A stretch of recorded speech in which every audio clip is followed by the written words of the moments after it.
All organizations have what is called an attack surface. This is the part of the organization that is exposed to any kind of threat.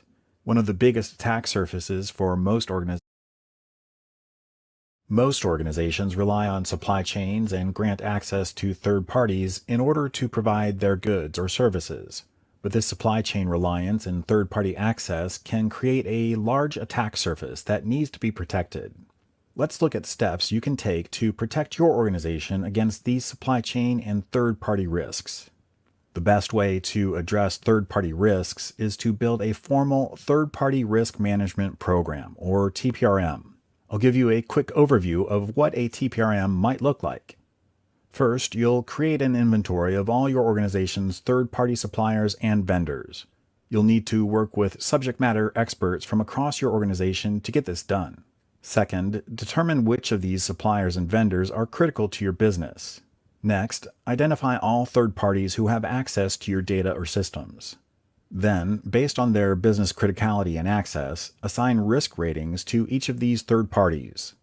And finally, use these risk ratings to prioritize identifying alternatives to your critical suppliers and implementing third-party security controls. Here are some security controls that can help protect against risks associated with third-party access. Follow the least privilege principle to only grant third parties the access they need to do their job. Require third parties to use multi-factor authentication or MFA when accessing your systems. Monitor the activity of third parties when they access your systems with a secure information event management system or SIEM or other monitoring solution. Ensure any third-party access is revoked immediately when no longer needed. And take steps to verify that third parties have strong security controls in place, like reviewing their security certification documentation or requiring them to complete security questionnaires. Also, work with your legal team to require strong security controls in your contracts with third parties who have access to your data.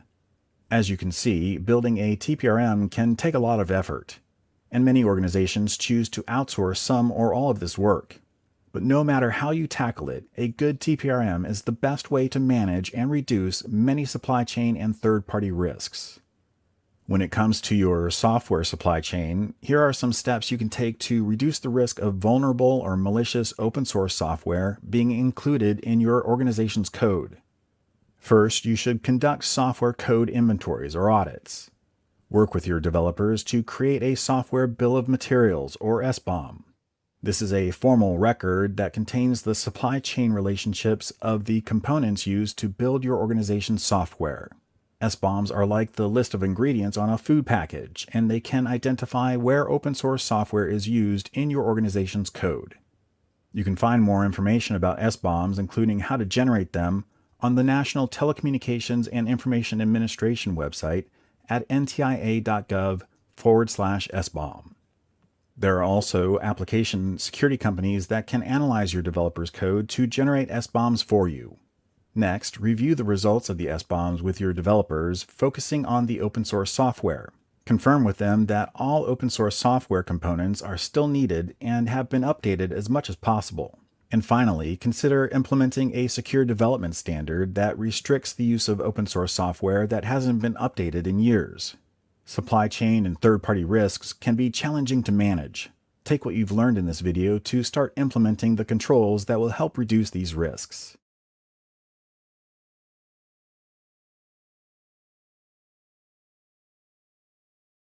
In this course, I've described some of the most common cybersecurity threats you're likely to encounter. To best protect against them, your next step after watching these videos would be to figure out which of these threats apply to your organization. Then find out if the security controls for those threats are in place and apply any that are missing. By following the recommendations in these videos, you'll definitely reduce your exposure to these threats. But the challenge is, cybersecurity threats keep evolving to overcome even the best defenses. Just because you're secure today doesn't mean new threats won't be a problem tomorrow. So how do you keep up? Let's look at 3 actions you can take to keep ahead of cybersecurity threats. First, stay up to date with changes in the cybersecurity threat landscape. I recommend subscribing to security newsletters like SANS News Bites and Bruce Schneier's Cryptogram. There are a lot of weekly security podcasts that cover current cybersecurity threats, like Security Weekly News and Defense in Depth. There are also plenty of cybersecurity magazines with articles about the latest threats, like InfoSecurity Magazine and Cyber Defense Magazine. Next, to get a more in-depth look at cybersecurity threats, attend security conferences and seminars. Presentation topics will often explore current threats in detail. Conferences and seminars are also good ways to connect with security professionals who have first-hand knowledge of the latest cybersecurity threats and how they've dealt with them. Finally, hire security professionals who specialize in cybersecurity threat simulation and management. These include companies and consultants who conduct penetration tests, threat modeling, and DDoS simulations. I hope you use the knowledge you gain from this course to protect you and your organization from current and future cybersecurity threats.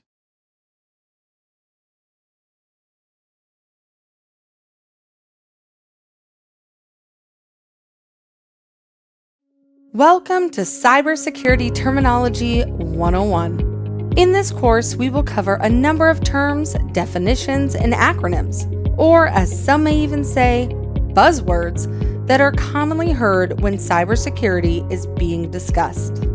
The intent of this training is to give high-level definitions that are easy to understand, as so many of these concepts can be rather technical in nature or hard to digest without relatable context. And while there is a vast number of definitions we could cover, it's not feasible to cover them all in one course. So we chose some of the more common terms one may hear or encounter at work or in their day-to-day life. My name is Lauren Zink, and I've spent over a decade developing and maturing security culture and awareness programs for various companies. One task that aligns with security culture and awareness is being able to relay information in layman's terms to generally non-technical audiences. And in this training, I will do just that. Let's get started. Cybersecurity may be called a number of things, including information security, computer security, and even just cyber or infosec, among some others not mentioned.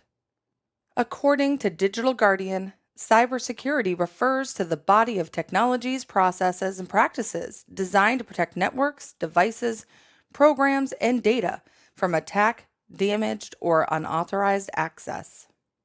As the use of technology and data continues to grow exponentially, so does the need for protecting the technology and the data. That is where cybersecurity comes in. Cybersecurity doesn't just apply at work, though. It also applies in your personal life, on your personally owned devices, such as computers, cell phones, and even other IoT devices that are being brought into your home. As technology continues to advance, so too do the associated risks. Multiple layers of defense and continuous awareness and training around these risks are imperative in order to create safety and security on networks and devices. We will cover a number of technologies leveraged in cyber to protect people, data, and organizations.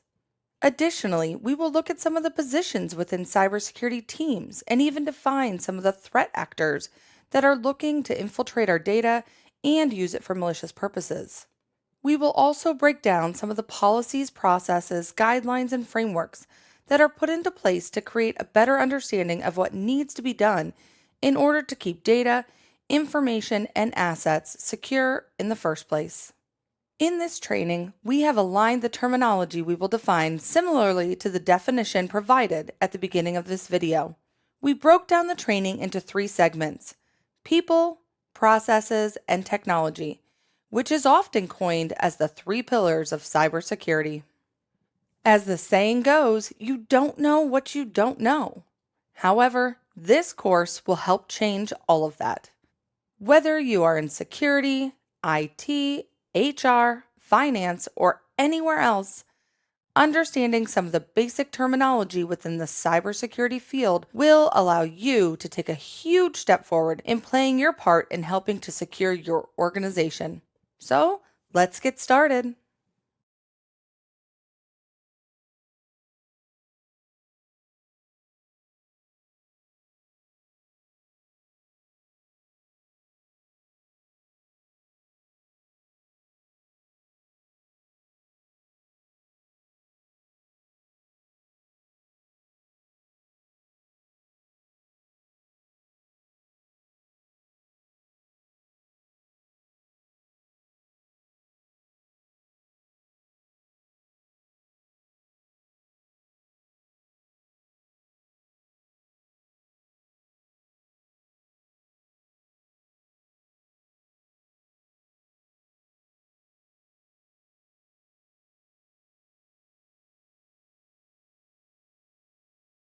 First up is people. The people pillar includes a number of elements, from the way the teams are structured to the way the companies protect the human element, and even who the adversaries are that you must protect against. Next up is the process. When people hear processes, they tend to assume documentation. And while that is right, there is a lot more that goes into the process pillar in security, including, but not limited to, specific technical controls to protect the company, its assets, and its people. And finally, we will cover technology. Technology is the most well known pillar within cybersecurity, which isn't surprising as cybersecurity needs technology as much as technology needs cybersecurity. Within this pillar, we will cover security best practices and controls, as well as define some of the more recent technological advancements. Though most of the definitions were able to fit within the scope of the three pillars, there was still a large area that we had to define outside of people, process, and technology. That is the threat actors and their methods of executing attacks. As attacks continue to grow, so does the need for cybersecurity in all its forms, including people, process, and technology.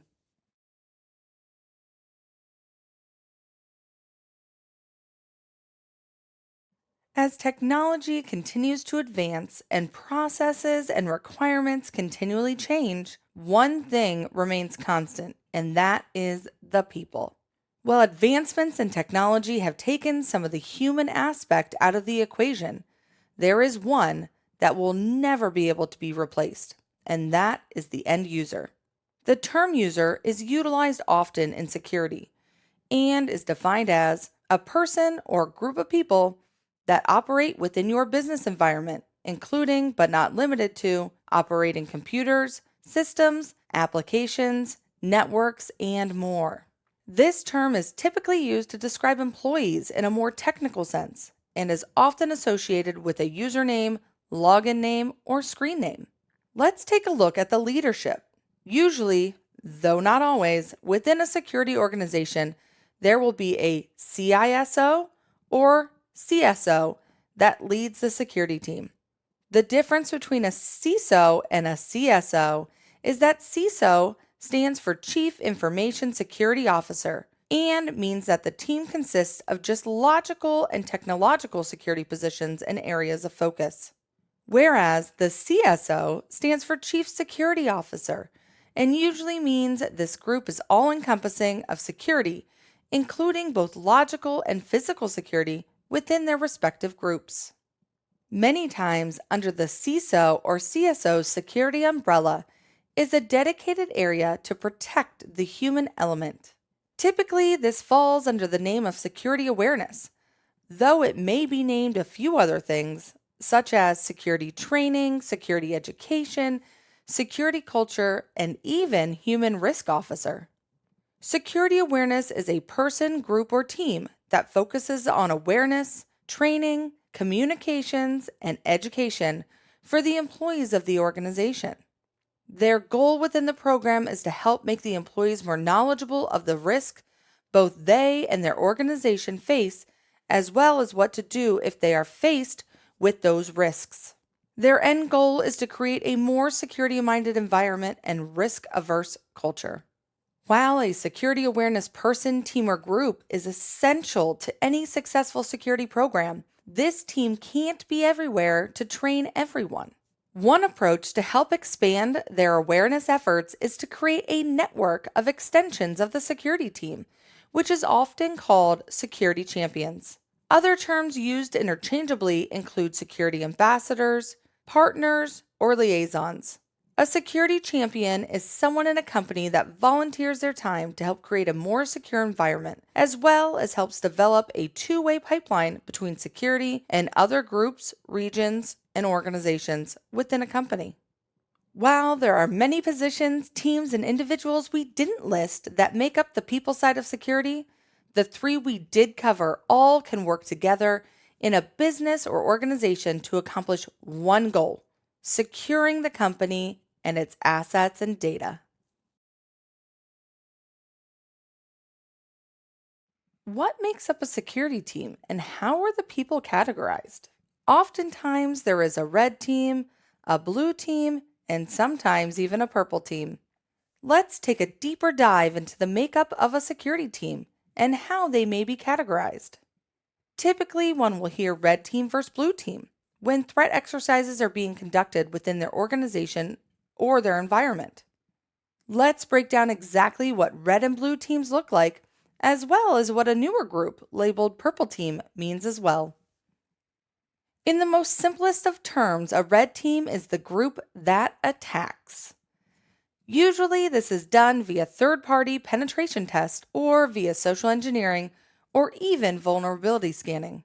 This is conducted without the blue team being aware that the test is even occurring. The purpose of the red team is to find vulnerabilities in areas that are susceptible to attack should a real one occur. The findings from such tests are then leveraged to harden the environment, along with bettering any existing policies and technologies to create a higher level of security within the organization. Since the red team's job is to attack, the duty of the blue team is to defend. The blue team understands the company's network, tools, and policies, and works to ensure they all work together to protect the company and its assets. The blue team constantly monitors for abnormalities, and if when they are detected, they work to mitigate the presented issues. The blue team also focuses on the human element of security by conducting social engineering simulations to test users. Many people have heard the term red versus blue team. But did you know there's a newer definition of a purple team? While the red team attacks and the blue team defends, the purple team is a combination of both red and blue coming together to work as one team. The red team needs to disclose their methods of infiltrating a network or company to the blue team so they can be better prepared for potential future attacks. And the blue teams can divulge how they defended against any vulnerabilities they discovered. This is a true lessons learned exercise that aligns practices from both sides to share their findings and in turn strengthen the security of the team and its security tactics. The word criminal is a familiar term which means someone participating in nefarious behavior. So now let's align that with cybersecurity. And then what we get is a cyber criminal, which is an individual that is conducting this malicious behavior via computers, networks, and even the internet. There is a high likelihood that you have heard the term hacker used most frequently when describing the bad guy. However, that term has many meanings beyond just the negative connotation so often associated with it. What you may not know is there are a variety of different hackers, including black hat, white hat, and gray hat hackers. Let's start with the good guys, or the white hat hacker. These are the people that look for vulnerabilities and exploit them for the purpose of reporting them to be fixed.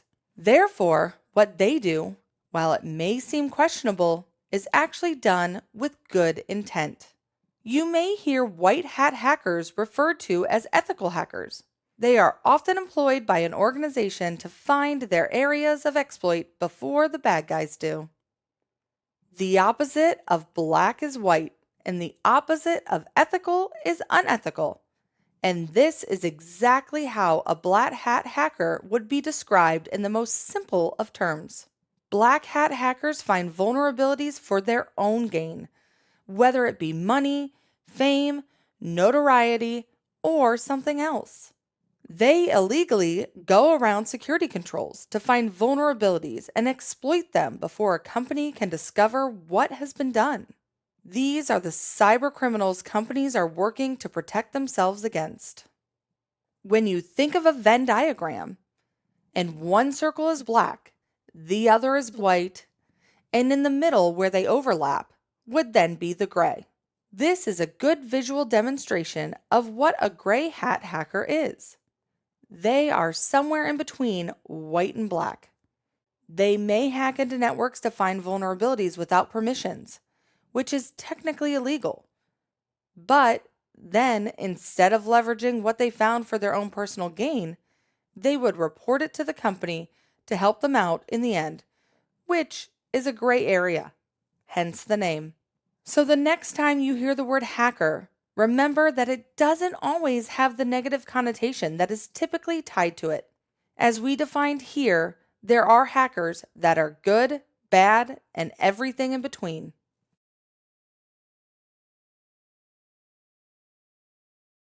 Another aspect of the human element of security is privacy and understanding how to protect your own information. Privacy in the purest sense means freedom from or protection of something. But how does that apply in terms of cybersecurity? Privacy as related to cybersecurity is the protection of your information. The main questions around privacy are usually what information of mine is being collected and stored, how is my data being used, and who has access to my data and can share it. Personally identifiable information, or PII, is information that is directly related to an individual that may be used to identify them. This can be broken down into two areas: sensitive and non-sensitive PII. The best way to describe non-sensitive PII would be to think of it as information that is easily searchable or accessible to anyone should someone go looking. A simple internet search could provide such information on an individual. This includes, but is not limited to, your name, your birthday, and even your gender. While this information is not worrisome if anonymized and accessed independently, it can be used to link other information and tie back to an individual, and that is where it becomes an issue of privacy. Since non-sensitive PII is easily accessible information, sensitive PII is information that should not be searchable or easily accessed. Someone should not simply be able to search for this information online and easily find it. For example, you probably don't want your personal medical information easily accessible to the public, so that is sensitive information. This breaks down into a number of categories that include but are not limited to Social Security number, passport and driver's license information, and even credit card and medical information as well. Many new laws and regulations have been implemented to help keep companies accountable for protecting this information. There is a certain expectation of companies to protect our information on our behalf. However, even with regulations and laws in place, it is imperative that individuals take their own privacy and PII, both sensitive and non-sensitive, and hold it in high regard to help add an extra layer of protection against information loss and exposure. You can do this by thinking before you share information, questioning why information requested is needed, removing any social media content that is no longer necessary, and updating your privacy settings, as well as searching your name regularly and where you can, opting out or removing your information to make it private.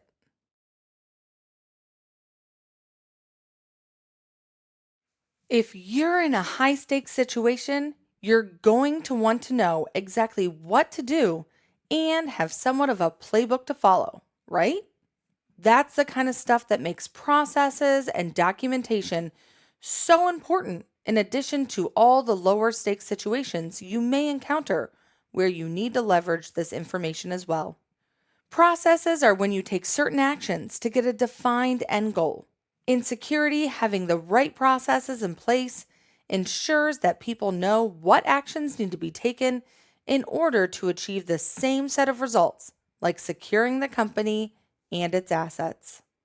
CIA stands for confidentiality, integrity, and availability, and is a well-known model within cybersecurity. Confidentiality is the work done to keep data secure within the company environment. Integrity equates to trusted, which means the data is reliable and verified. And finally, Availability means that the data is available to authenticated users as needed.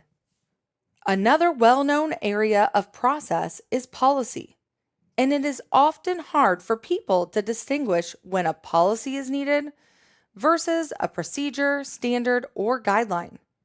For example, policies are usually broad and general and don't need updating nearly as often, whereas procedures are more detailed, step-by-step instructions that may need more frequent updating as requirements change. A policy is defined as a formal statement that needs to be followed by a defined audience. This is usually high level and doesn't go into the weeds with details. A procedure, on the other hand, is a detailed document with step-by-step instructions on how to comply with the related policy. Typically, a policy is written first to define the statement, and the procedure follows with much more description on the rules to follow to achieve the statement within the policy. Standards also accompany a policy and may be related to an industry standard or an internal company-defined technology standard. A policy will determine whether the standard is mandatory or voluntary, as well as which groups need to follow the standard. A guideline sets itself apart in that it provides general guidance related to the policies, procedures, and standards. It is often more generalized and spelled out in more layman's terms to assist various audiences that the policy may not specifically apply to, but may need knowledge of. While a company will develop their own internal policies, procedures, standards, and guidelines, there are also state and federally mandated cybersecurity controls and frameworks. These frameworks provide detailed instructions for how to maintain a secure environment, and many companies, even if not mandated, will strive to align their requirements with various industry controls and frameworks as best practice. Some of the most well-known are GDPR, HIPAA, and PCI. After the documentation is in place, you will need to test implementation to verify everything is being followed properly. This is called a security audit. It can be managed internally or externally.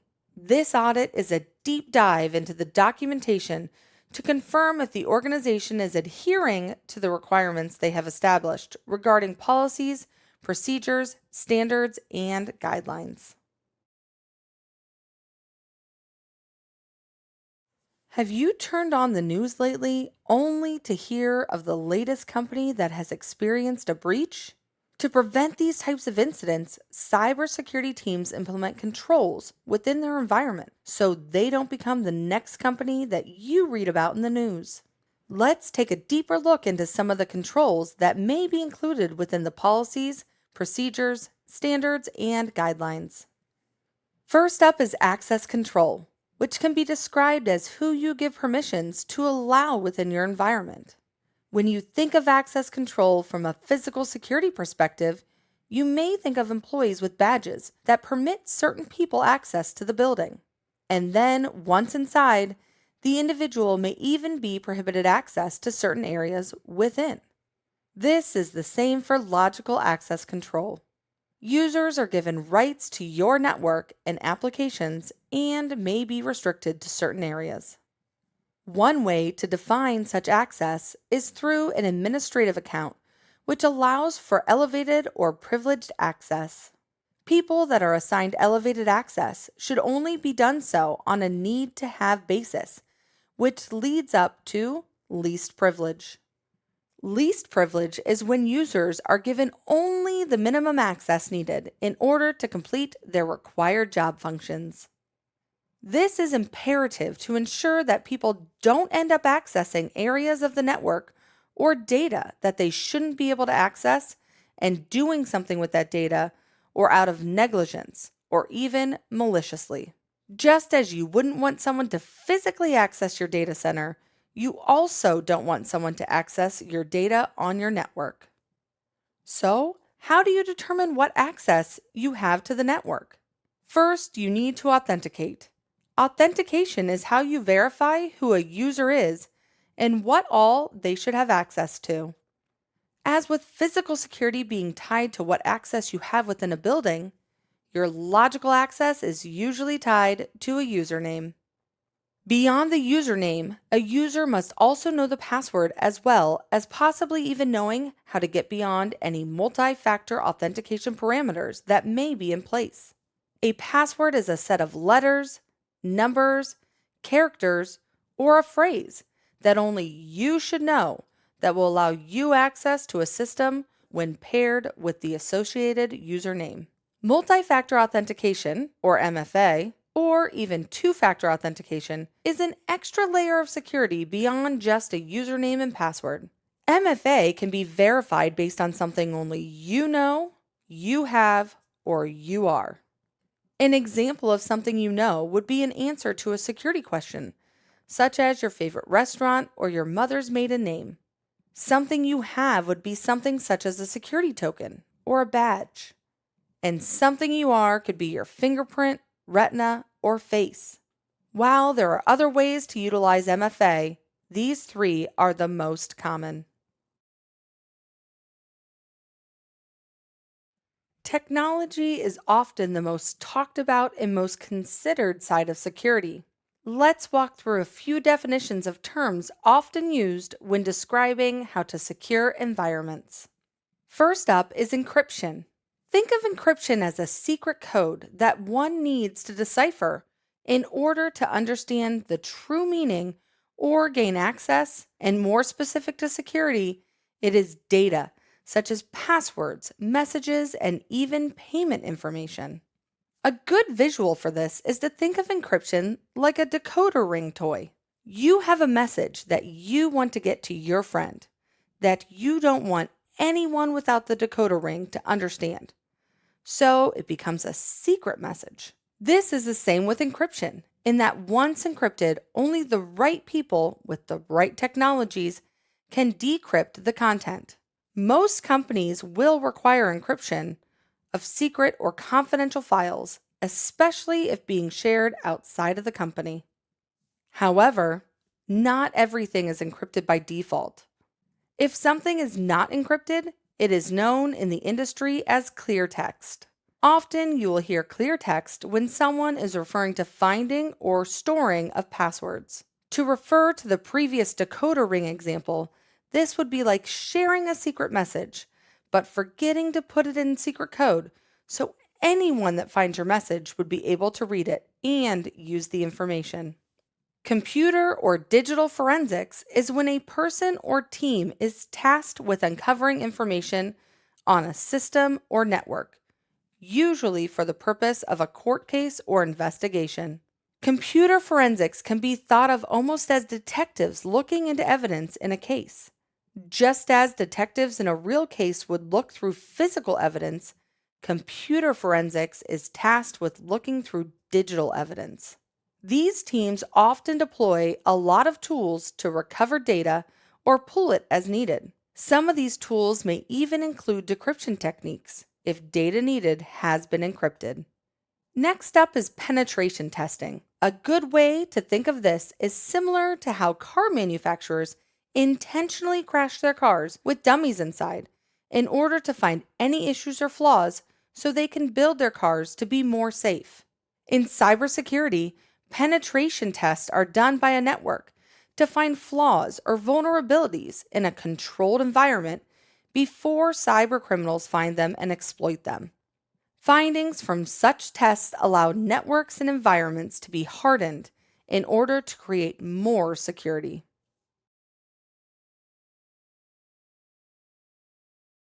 When you think of your own personal people network, it is typically people with a common interest that you communicate with in order to help you complete tasks or leverage to gain something from, and vice versa.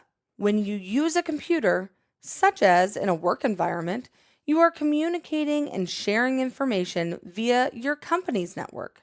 A network is a set of computers that leverage the same set of resources and are able to communicate due to a set of common technologies. A virtual private network, or VPN, is almost like a tunnel you can turn on and off when connected to a public network. This tunnel, when turned on, serves as a way to encrypt data being transmitted, which in turn is an extra layer of security when utilizing public Wi-Fi. Your company may require use of a VPN in order to access certain information within your company environment. When you consider the physical security of a company building, one layer of security that may be in place is a security guard. This guard is there to monitor people coming into and out of a building and verify they have the correct permissions to be there, usually by looking at their badge credentials. A firewall serves a similar purpose in digital means by monitoring both incoming and outgoing traffic on a network and not permitting access if access is not authorized. Just like criminals can find ways around physical security controls, cyber criminals have been known to exploit firewalls in order to gain access into the network as well. Utilizing VPNs and firewalls are one way to protect yourself and your data, but there are a number of others. While we can't cover them all, we will define a few. Next up is antivirus. One can think of antivirus similar to when someone goes to the doctor, either because they are not feeling well or just as a wellness checkup to ensure everything is in order. The doctor will do a scan and check your body, and if something is found, notify you, and perhaps make recommendations to help fix the issue. Antivirus is similar in that it is placed on a device with the purpose of scanning the device, either automatically or on demand, for malicious malware and viruses, notifying the user of what has been found, and even sometimes giving advice for how to remedy the issues that were discovered. When it comes to securing a network and/or devices, there is no one-size-fits-all, and the amount of tools and technologies out there is innumerable.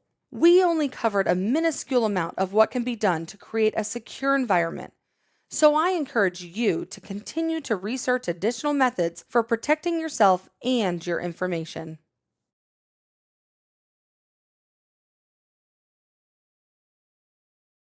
So often it is said, save that to the cloud, or that is in the cloud, but what does in the cloud really mean?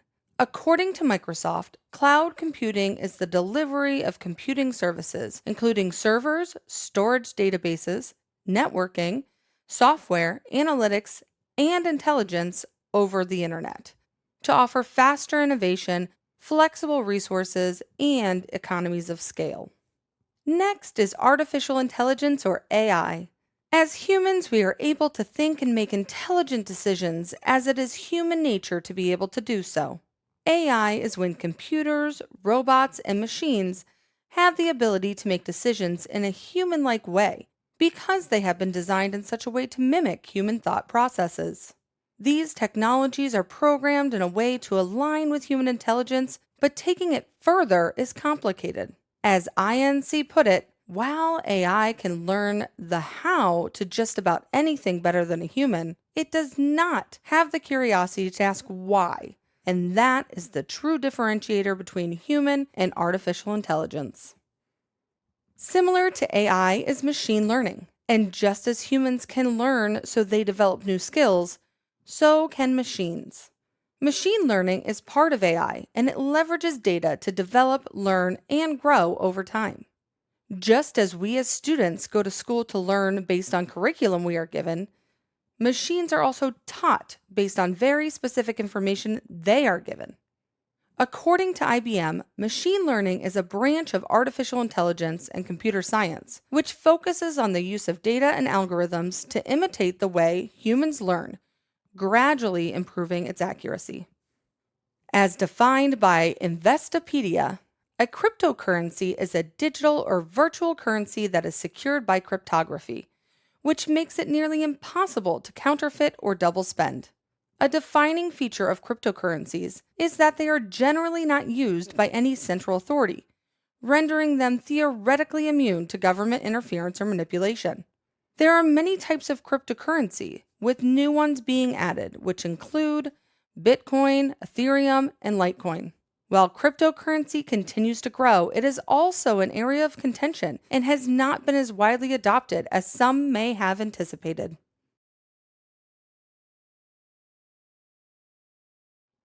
In previous videos, we covered what a hacker is, including the various types. And now we are going to get more in depth about various threat actors and what they mean. Let's start with defining what a cybercriminal is.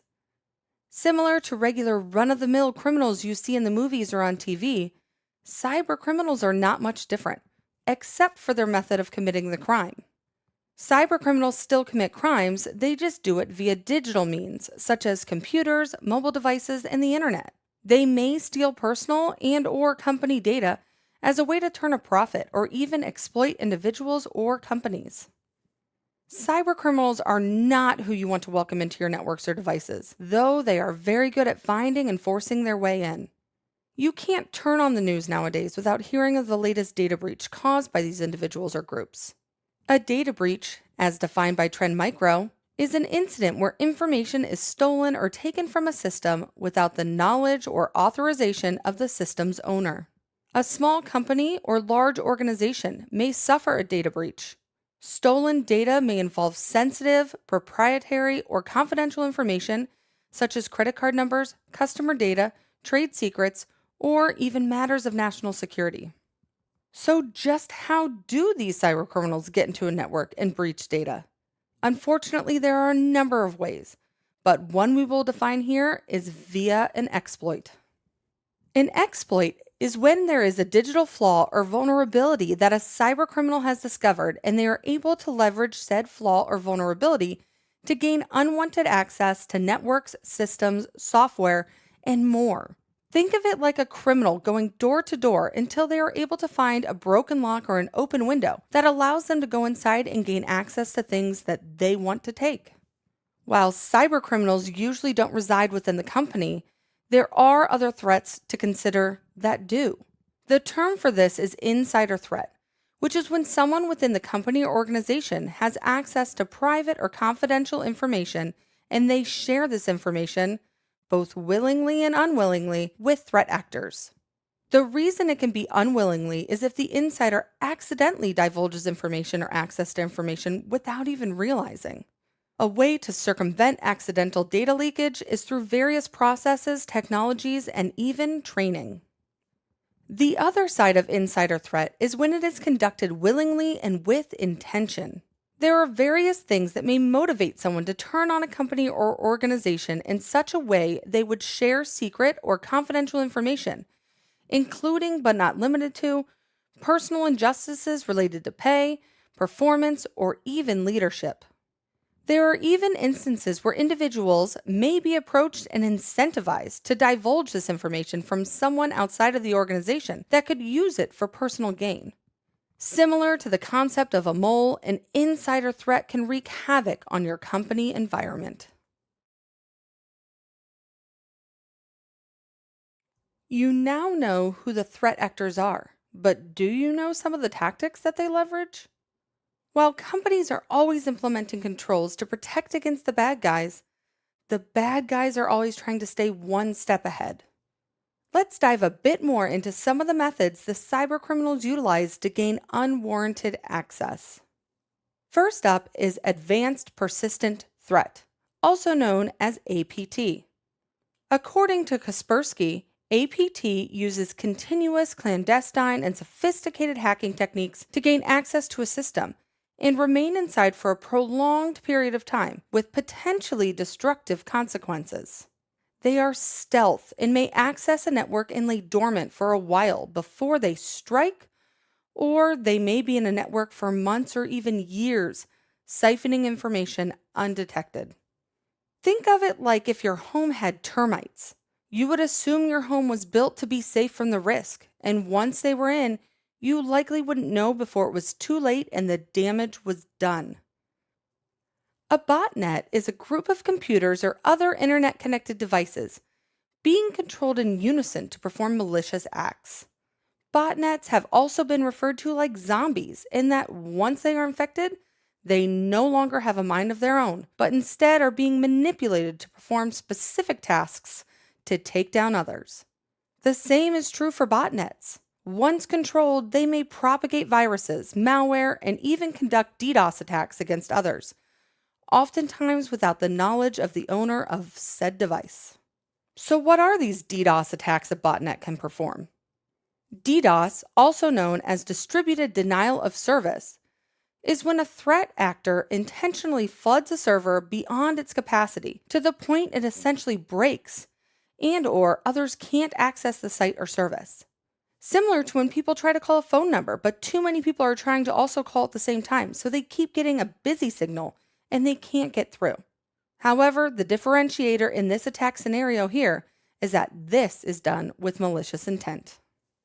Malware is a term that is actually two words combined to create a new word, malicious software, aka malware. Malware is software that is designed specifically with the intent of performing malicious tasks and wreaking havoc on computer systems by gaining unwarranted access, disrupting service, and even purposefully causing damage via viruses, trojans, and more. A virus is a very specific version of malware that can self-replicate and spread. A computer virus is similar to a virus in people that can actually make them sick. The more things it comes in contact with that don't have the proper protection in place, the more it will propagate and infect, though the damage may differ. Though a virus is just one of many forms of malware, it is often the one we hear the most because it is the most common. What about the human side of security? The human element is often the most exploited, but why and how do the cybercriminals do it? The first most commonly leveraged method attacking the human element is social engineering. The best way to describe social engineering is to think of a puppet master pulling the strings on a puppet to get the puppet to do exactly what they want when they want. Social engineering is the same in that an attacker plays the role of the puppeteer, trying to manipulate the people who play the role of the puppet into divulging information or giving access to certain things that shouldn't be shared. And all of this is done for malicious purposes. This can be conducted in a number of ways, but we will cover some of the most common. Then we have phishing. Phishing is when an email is sent with malicious intent with the appearance of coming from a legitimate person or company. However, that is not the case. Phishing is named so because, like with sport phishing, a malicious actor throws out a line, hoping that someone takes the bait by either replying to the email, clicking on a link, or opening an attachment. Vishing, while similar in nature to phishing, is conducted over the phone instead of via email. A threat actor may contact you via phone and solicit personal or confidential company information with ill-natured intent. These attackers may pose as legitimate businesses or government organizations, or may even play into your human instinct to want to help. Smishing is SMS or text message phishing. Have you ever received a strange text on your phone asking you to click a link to something you weren't expecting? This may have been a real-life example of smishing. Smishing may include a link to a malicious site or may request personal information that you wouldn't typically divulge via text. It is always important to be wary of all types of phishing attacks and stay up to date on the cyber criminals' tactics. Spoofing is just one mechanism that the bad guys may leverage in these types of attacks. Spoofing is where they make an email, call, or even text message appear as though it is coming from a trusted name, number, and/or source. They do this spoofing, or impersonating, with the help of technology to look like trusted people or organizations, with the hopes that the attack seems more believable and the receiver will fall for it and take the suggested action. Another threat vector that continues to grow year over year is ransomware. Ransomware is similar to how it sounds. When something is taken and a ransom is requested to get it back, but in this case, the items that are taken or locked down are digital, And in order to gain back access, the cybercriminal requests payment, typically in cryptocurrency. However, there is no guarantee if you pay that they will actually give you access back. So the process for handling ransomware differs case by case. With limited time, we were unable to cover each and every definition and/or acronym within cybersecurity. However, it is my hope that you were able to learn a number of new concepts in a way that was easily digestible. Now that you've discovered the definition of a number of concepts you may or may not have heard before, I hope you are able to apply what you learned in your everyday conversations around cybersecurity, both at work and at home. If there were definitions not covered in this training, or if there are definitions that you want to take a deeper dive into learning more about, I encourage you to check out the extensive catalog of cybersecurity training right here on LinkedIn Learning. There are many exceptional instructors that can help take you beyond just the definitions in a truly immersive learning experience. Also, make sure to check out the definition library in the resources section of this training. This document will include the definitions we covered in this training and can serve as a hands-on reference for the definitions covered.